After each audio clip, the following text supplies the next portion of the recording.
So now that Zodiac have completely dominated the meta as we've seen at YCS Seattle, and that we'll probably be seeing soon at the upcoming YCS Atlanta as well as UDS Invitational, a lot of players who don't really feel like shelling out the money for 3 copies of Zodiac Barrage are kind of looking for alternative budget options so that they can keep continuing to play the game at a competitive level. Well, I've got 5 decks for you to help you keep playing competitively but also stay on a budget.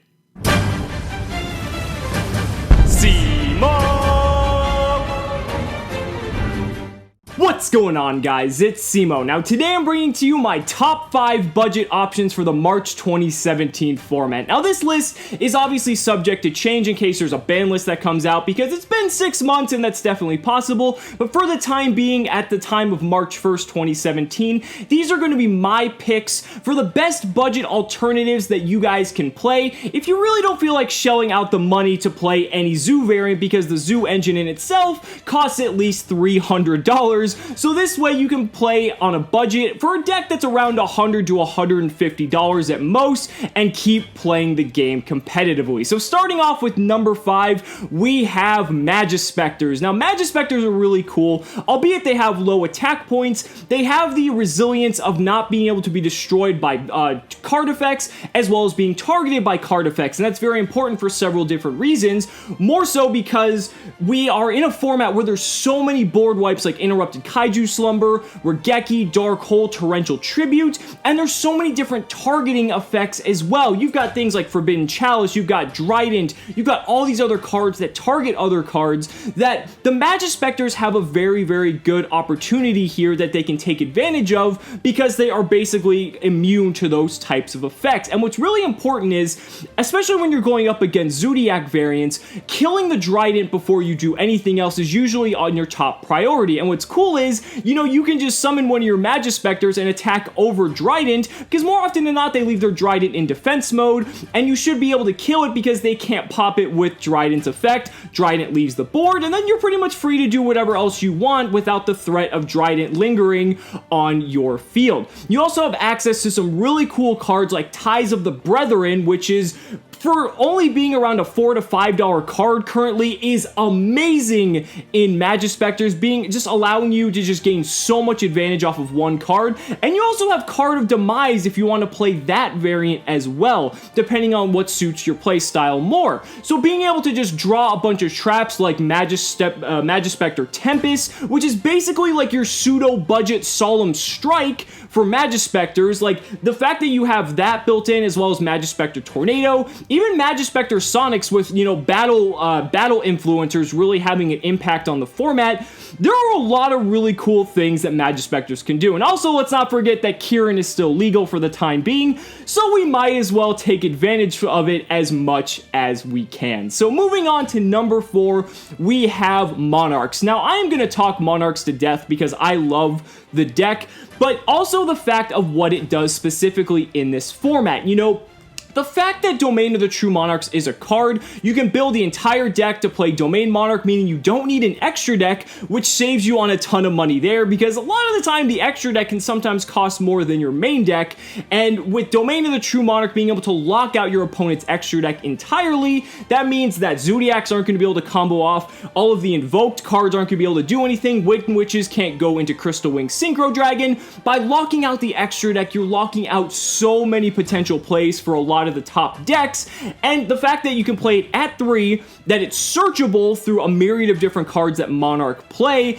and on top of the fact that you can play a card like Vanity's Fiend in a themed deck for tribute summon monsters, so it's like you're playing 6 copies of a card that locks out your opponent's extra deck, is absolutely incredible. Not to mention that Domain Monarchs also just have a myriad of other just amazingly powerful cards. You have cards like Erebus to rip cards out of your opponent's hand, or non-targeting, non-destructive removal for the field. You've got Aether, which even though it's only at 1, is still one of the most incredible cards ever. You've got Kuraz and Gofu for draw power. You've got Allure of Darkness for draw power. The deck is just so good at being able to handle decks that really rely on the extra deck, and I think it's definitely a sleeper. So if it's a deck you've been considering and you want to play on a budget, now might be the time to capitalize on that opportunity. Now moving on to number 3, we have Kozmo. Now Kozmo is on this list for a lot of the same reasons that Majespecter is, mainly because the monsters are immune to targeting effects, and while they may not be immune to destruction effects, they do float into other monsters, so you're not going to lose any card advantage if you get hit by something like a Dark Hole, like a Torrential Tribute, or anything like that. Being able to float from a Dark Destroyer into a Forerunner,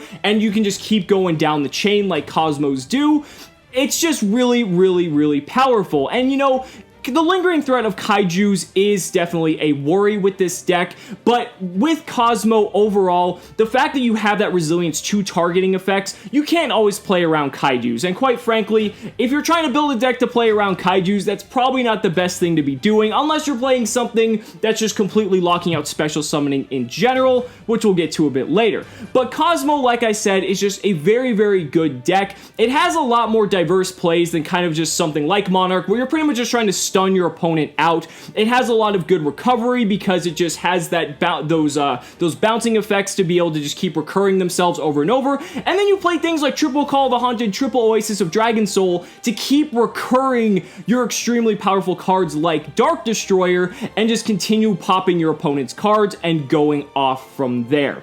Now moving on to number 2, there's actually a deck that I wasn't really expecting to put on this list, but after, you know, playing against it and actually thinking about it extensively, the deck actually has a lot of good matchups this format, and that deck in the number 2 slot is actually going to be Chainburn. Now, before you all flame the living hell out of me, haha, no pun intended, let me explain my logic here. So, the thing about Chainburn that I've realized is really powerful in this format is a lot of the Zodiac decks have the potential to combo off to go into like +3, +4, +5 combos, and that makes a card like Secret Barrel much more deadly because your opponent is just going to have so many extra cards that you're going to be able to burn them for a lot more damage than you traditionally would be able to in a burn deck. But not only that, the thing about Chainburn as well is that the way Chainburn functions, it essentially makes almost half of the decks, or rather, if you take any deck, like take a pure Zodiac deck, if you were to look at the cards in that deck, half of the cards in a pure Zodiac deck are basically dead against a deck like Chainburn because Dimensional Barrier does nothing. The only thing you might hit with Solemn Strike might be like a hand trap if Chainburn even plays them. You know, I could just keep going on and on and on, and really, it really almost puts you in awe when you look at the amount of cards that Chainburn makes dead against a deck like Zodiac or any of these Zodiac variants. And that means if they don't have a way to get rid of them or some outlet to discard them or anything like that, they're just going to get wrecked when they get hit by Secret Barrel. It makes Ojama Trio and Just Desserts even more powerful. Like, there's so many good things. And not to mention, one of the best cards that Chainburn has at its disposal is Balance of Judgment. And when there's this huge deficiency of cards between the two players, Balance of Judgment can sometimes get in there for like a +3 or a +4, easily replenishing your resources better than a card like Max C ever could. And it's phenomenal because on top of all of that, people are paying so many life points now more than ever. You see people paying 1,000 life points for Instant Fusion. You see 1,500 for up to 3 copies of Solemn Strike, 2,000 for Solemn Warning, 1,500 for My Body as a Shield. I can keep going on and on and on. So the fact that people are already paying this massive amount of life points makes Chainburn's win condition